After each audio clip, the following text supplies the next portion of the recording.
کسی مسجد میں کوئی مولوی مجاہد کا نام نہیں لے سکے گا، ایجنسیوں نے ہماری زبانوں پر مہر لگائی ہے، اور اگر کوئی مولوی کسی مجاہد کا نام لے بھی لے گا تو اس مولوی فوراً جیل میں جائے گا۔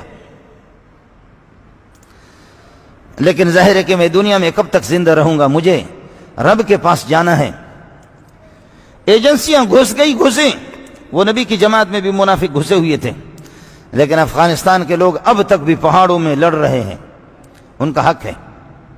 آپ اپنے رشتہ داروں کو دے دیں، اور مولوی کو دیں گے 1 روپے کا 10 کا ثواب ملے گا، رشتہ داروں کو دیں گے اسی طریقے پر ہوگا، مجاہدین کو دیں گے تو آپ کو 1 روپے کا 700 روپے کا ثواب ملے گا۔ میں کیا کر سکتا ہوں، میں کیا چھپاؤں گا؟ جب یہ آیتیں جو میں نے پڑھی اس میں لکھا ہوا صاف یہی ہے، تو میں کیا اپنا منہ کالا کر سکتا ہوں؟ میں کب تک چھپوں گا؟ میں قرآن کو کب تک چھپاؤں گا؟